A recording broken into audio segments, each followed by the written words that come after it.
What's up guys, welcome back to my channel. Today I really want to talk about mental health, and actually I want to question it. I want to question mental health, and you know, in the past I've kept my mouth quite shut about it because obviously it's a taboo subject to come in and start talking about mental health from an entirely new perspective, or a perspective that isn't so greatly spoken about. But you know what? I've reached this point in my life where I think I care so much about the state of humanity. I really do, like so deeply, that it's not even a service to me or to humanity to not talk about the way I think about it. And the way I think about mental health. Now, I love astrology and I love energy, and I see the world in terms of energy. And there are so many different energies that exist, right? So let me try and explain this as much as I can. So mental health, why are we even talking about mental health? Personally, I believe we're talking about mental health so much right now because we are entering the age of Aquarius, right? And Aquarius is an air sign, and air is linked to the mind, it's linked to the brain, it's linked to mental functions, you know what I mean? It's linked to the mind.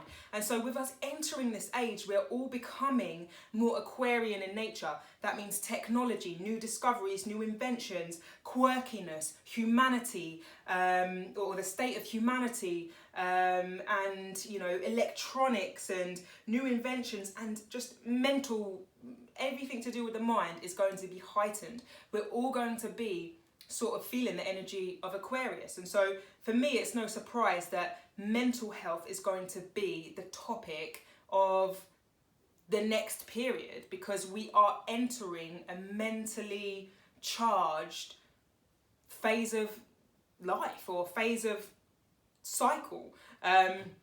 And so that's why I think naturally mental health has become such a heightened thing. Socializing is another thing to do with Aquarius. Socializing through technology is huge right now because, you know, in Aquarius is linked to technology and it's linked to socializing.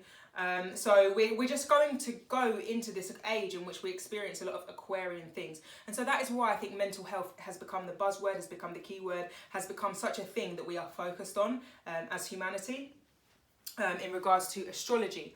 Now let me try and explain why I get a little bit upset with people sort of, you know, suggesting certain things. And you know, for example, let me take my sister for example.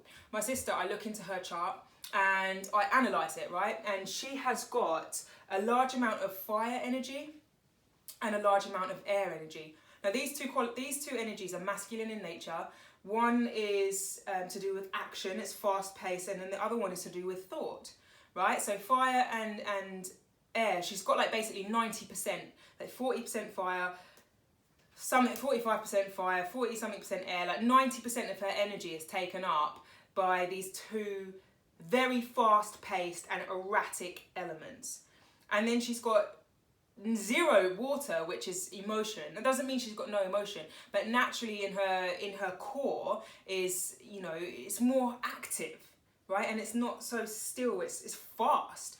And then finally earth is at 10%, and so, you know, she's not likely to be able to really following a plan or a structure or a routine isn't really going to be her strong point.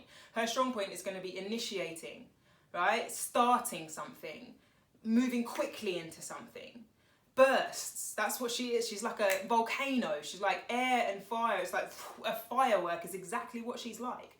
And you know, it's kind of like the first thing will be like, you know, to address that type of energy is like, whoa, you know, because she can blow up like a firework and then she blows all her steam and then she needs to like calm, and she's like, you know, and then it's like cycles of that. And the question that's come up, oh yeah, you know, you're mentally unstable, this and that. And whilst, yes, you know, the elements can be unstable, my question is like, if you can understand your elements, if you can understand the energy of air, earth, fire and water and how they radiate through you, you can understand how to use those elements constructively and destructively. And that's what we should be teaching people, instead of saying, whoa, you have got like 60% fire, you are aggressive, you are wrong, you are likely to be this and this. Instead saying, fire can be constructive when you utilize it like this, and it's destructive when you use it like that, if you know what I mean. And I think we should be teaching people about themselves, about energy at their core, as opposed to going, oh, you felt like this one day and you felt like this the next day, you've got a problem. Like right now, I'm tapped into Mercury energy. I'm in the energy of Mercury. It's fast paced, it communicates, and that is exactly why I'm making this video, because I won't feel this same energy later. You know, I'm currently in alignment with Mercury, and I've decided to utilize it to make this video. Instead of just running around the house like crazy, having all of this energy and having nothing to do with it. I'm saying Mercury is active in the mind. It's fast paced, it's moving. I was walking up and down the house quite a lot, eating, doing multiple things at once. And I thought, communicate, because that is the strength of Mercury. And so now I'm fully communicating what I think. I'm using that energy source constructively, hopefully. Okay, so on top of the elements, you have the planets, you know, and each planet is different. I'll give you a brief breakdown. Mars is aggressive, and, you know, it's aggressive and it's active, yeah, and on one hand, but it's the warrior that sacrifices on the other hand. Mercury is fast-paced, it's to do with communication, short, sharp journeys. Jupiter is wise, it's expansive, it's indulgent, it's protective, it's like big, right? Saturn is strict, it's constricting, it's law-abiding, it follows the rules, it's cold, it's kind of grumpy. You know, Pluto is to do with death, and it's deep and dark and mysterious and vengeful and obsessive. You know, the sun is bright and energetic and, you know, full of charisma and energy and fun. And then, let me think others. Uranus is, you know, quirky and individual and rebellious. And then you've got Neptune, that's mysterious but a visionary, but also dreamy, you know, and has addictive sort of qualities to it. Escapism. And I don't know if I've gone through all the planets, but the moon is moody and it's sensitive and it's sensual, you know, and emotional. And so, you know, you could wake up one day and be in alignment with the moon. And then you could wake up the next day and be really tapped into the energy of Mars, you know. And how do we understand these energies and recognize when they are coming through us and then utilize them? Because like I said, every planet can be constructive and destructive. Uranus can bring about new ideas, new inventions, but it can also rebel just for the sake of it, just to be different. And how do we use that energy of Uranus constructively? Yeah. Jupiter is expansive, it's loving, it's giving, it's adventurous, and it shares, and it gives to everyone, but it's so optimistic sometimes that's to its own downfall. Sometimes it can overindulge, do you know what I mean? And overindulging is never really a good thing. So how do we understand the energy of Jupiter? How do we use it to our, you know, to our best interest?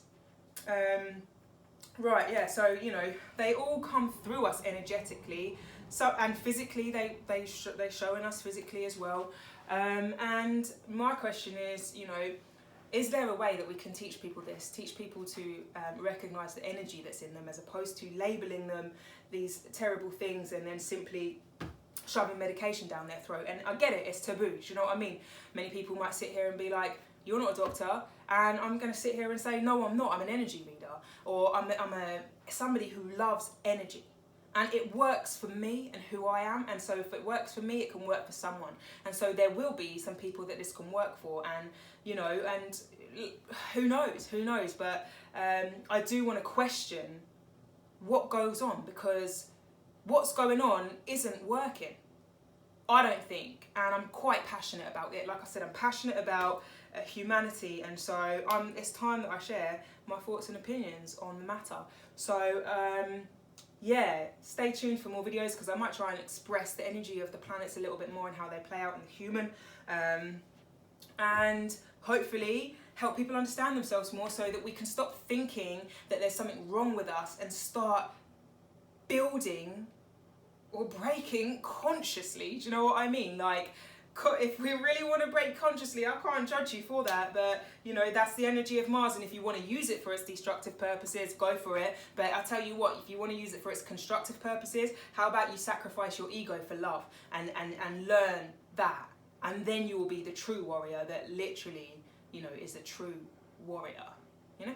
Anyway, that is the video. Thank you for watching. If you made it this far, for listening to me ramble, for listening to me get into the energy of Mercury, and yeah, let me know what you think in the comments below. That's we'll see what kind of comes back from that, but yeah, let me know what you think. Thank you for watching. If you made it this far, if you like my content, why not subscribe to my channel, because I'm going to have heaps more to come. Like this video if you like it, because it helps my channel grow, and I'm here to grow. So thank you for watching, and I will see you in the next video.